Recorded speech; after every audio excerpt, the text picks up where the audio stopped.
What's going on, guys? Today I'm ranking NRL fullbacks for the 2023 season. Pretty much just ranking them off previous performances and how I think they're going to go next year. Well, this year. Damn, it's 2023. This is hard to do. I'm not going to lie. I reckon right now, 2023, and you let me know, I think we have the richest, most talented fullbacks as a whole that we've ever seen. Like that, there's players here which I'm going to have to probably rank as average or promising even. They'll probably be superstars 5, 10, 15, 20 years ago. So it's super hard. And just on my ranking, I'm going to rank obviously the top guys at the top here. And some of these guys are going to fall down here, but that doesn't mean I don't think they're really good. It just means I don't like saying average or even slightly below average guys are really good, just because I feel it takes away from the actual GOATs. And I love watching the GOATs play. I love watching champions be champions. So it might sound like I'm being harsh on some of these guys, but being a below average professional athlete is not a bad thing. Let's just lock that in right now. All right, let's just start with the GOAT. It's Teddy. He's been the standard for a very long time. He week in, week out. If he's not the best player on the park, he's the second or third. He's just so consistently good. And there's not a club in the world that would not sign him if they had the opportunity. Which is a great segue into who could be the GOAT, which is Latrell Mitchell. Now, the only reason I wouldn't have him up here with Teddy is probably just his consistency and, he can go missing through massive chunks of a game, but a lot of people give him crap about that. I don't, because we don't know. Everyone says he's lazy and he only turns up for the big moments and stuff like that, but for all we know, that's coached into him. Maybe the coaches are like, I don't want you wasting energy on just nothing plays. I don't want you just doing what Dylan Edwards and Teddy do every single play. I'd rather have you nice and fresh for the big moments later in the game.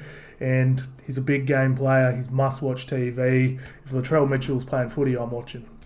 All right, so yeah, he's elite with potential to be the GOAT for sure. All right, so let's go to Reece Walsh. Broncos have just signed him. I can't put him any higher than this. In fact, I think he's pretty damn close to needs work. I think he came second in errors last year. He sort of can do what Latrell does. Like, he can go missing for big chunks of time, but he doesn't stand up anywhere near as much as Latrell does. So I'd probably have Reece Walsh in needs work. I don't see him anywhere near the top, not even close. But I'm super interested to see how he goes in the 2023 season. And bro, prove me wrong. You know what I mean? Everyone hypes you up. You're like, the next big thing. Let's see it, bro. Let's see it, and I'll happily chuck you up here. Campbell, love this kid. Promising. Few holes in his game, but he's super young, dynamic. Every time he gets the ball, it looks like something's going to happen. Absolutely love this kid. Just a bit green to put any higher than this, though. Laurie, exactly the same boat. Love this kid. Absolutely love this kid. I really can't. I spoke about Laurie heaps on my TikTok last year. I love the way such a bad team. He was so good, and I'm really excited to see how he goes with a good forward pack. It's you know what I mean. They make you look good at the fullback. Sometimes your work can go unnoticed when you're a bad team. So and again, a player who's very similar to him is Xavier. Is it Xavier? What's his last name again? Yeah, Xavier. Jeez, I just had a mental... Anyway, you know exactly who I'm talking about. But love this kid. Love what he does. Absolutely amazing. Super bright future. Absolute gun. But, needs work still. But I'm expecting a big year from him. I'm expecting a big year from Canberra too. Will Kennedy, arguably the most underrated fullback in the game. Absolutely love his work. Yeah, real unsung hero of... Sharkies essentially get into... Did they finish second or third? Is it second or third? But anyway, he was amazing. Every time I watched him, I was like, there wasn't a game where I was like, damn, he had a good game. He was really, really good. Avarello, can't do too much more than here, but not too bad.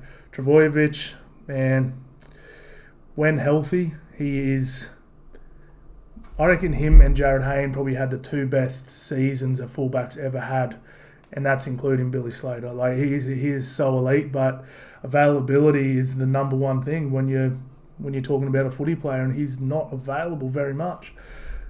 I can't put him any higher than here, and I know Manly fans are going to blow up, but I actually think he is the best fullback in the game when he's available. But I don't think he's played more than 15 games in the last 3 or 4 years. It's terrible, but he's the sort of guy that he'll walk onto he is this guy. He can walk into a State of Origin game, the highest level, and be the best player in the park out of position. That's how good he is, but he's not available. Can't put him any higher than this. Unfortunately, Paps is probably about the same. However, he has been a little bit more available, and I rate him super high. So I'm actually going to put Paps up in the elite. I rate him super, super highly. You know what I mean? The only reason...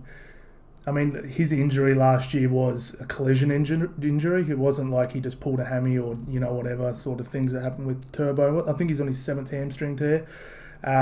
So you can't really blame him for a collision injury. That stuff happens, but I put him in elite. And last year he was destroying everyone in points per game, like by a mile. Like it was not close. So he went out after about 12 or 13 rounds, and it took the other goal kickers, other high scoring players, about 5 weeks to overtake him. He's just a try scoring machine. He's a great goal kicker, creates a lot of opportunities for everyone. He's amazing. And to me, I think this guy is the Wish version of Pappenhausen. I don't see him any more than average. He's the sort of guy, he looks like something's going to happen when he has the ball, but most of the time it doesn't. I think he is super overrated. I don't think he's worth over $1 million. You take out the State of Origin game he had last year where he was amazing, and I don't think he's had a good game of footy in 2 years. I just don't rate him that highly. It's just... yeah, he looks dangerous every time he gets the ball, and he sort of makes half breaks, but I don't know. Like, to me, Pappenhausen is Kalen Ponga 2.0. I don't think these guys are close, to be honest. I think Pappenhausen's a far better player. Martin, love this dude. Didn't get a fair shake at the Broncos, I don't think. I would have actually rathered him than Reece Walsh, but I think he's a really good young, promising player. I rate him quite highly, but obviously can't put him up too much higher than that. But yeah, he's a gun. I really like him, and a great pickup for the Warriors. Drinkwater, man, this is a tough. So when Cowboys started winning a lot of games last year, I wasn't watching a ton of their games, but just here and there, and everyone just kept going, Drinkwater's amazing. And because I live in Queensland, I'm so used to Queenslanders. Someone has one good game, and they're like, he's the next Billy Slater, he's the next Shane Webke, he's the next Greg, you know what I mean? And it's just so annoying. But I watched all Cowboys games, at least in the second half of the season, and I can't remember a game where I wasn't impressed. Like, he was that good. And I wish there was probably a tier in between here. You know what I mean? Like here, I wish I could put him here, because that's probably where I don't think he's quite on these two guys' level, but he is so close. His head's there, and his shoulders are probably here, but he's a gun. He's an absolute gun. King Gutho. King Gutho is the king of nothing, but I mean that with all due respect. He's not the best at anything in the NRL, but he's probably like top 6 or 7 at everything. He's just good at everything. If he has one weakness in his game, I'd say in big games, when the line's set, the defense, he got exposed a little bit at Origin when he had one game there. You know what I mean? In the State of Origin stuff, I know the grand final and some big semi-finals, he's just not a big body, and if it's a big, intense, like you watch Penrith just drag him back 6 or 7 metres every time he took a kick return up. Absolutely love King Gutho. He's the man. He's got a big heart. I rate him super highly, but we're going to have to go average just to pay respect to these guys. All right, I can't put him up there with these guys because I think they've deserved. Deserve this up here, sort of thing. All right, I can't put this guy any higher than here. I'm sorry, Hammer. We haven't seen him at fullback, but damn, I'm impressed when he's on the field.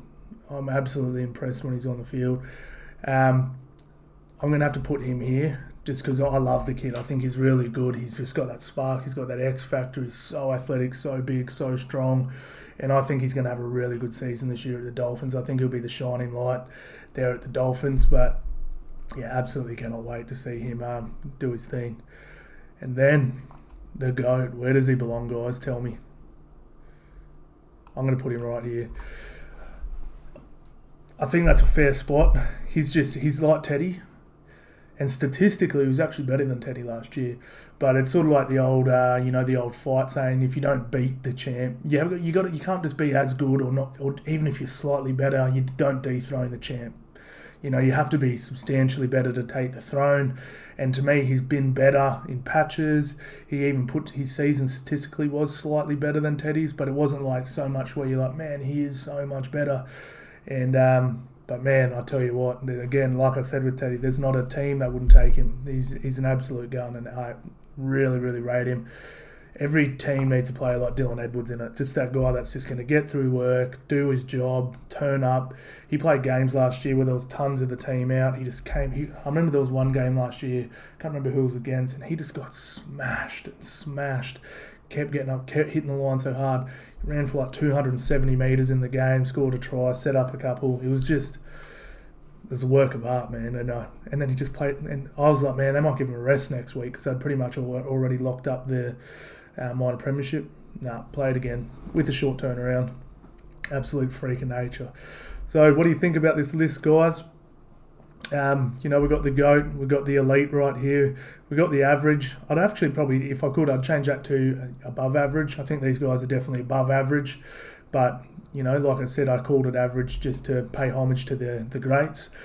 Then we've got the promising guys here.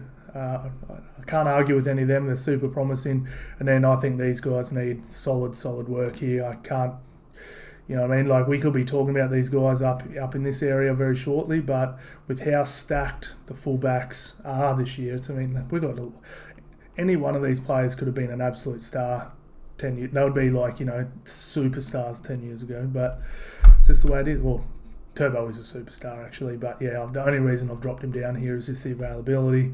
But yeah, that's pretty much it, guys. I can't see much wrong with this. I'm not going to lie. But, like I said, the only two, probably Drinkwater could maybe poking his head up here a little bit. So is Turbo. But the rest, I'm cool with. I'm cool with this, guys. Right, thank you all so much for watching. Let me know what you think about this in the comments below, and I'll see you on the next one.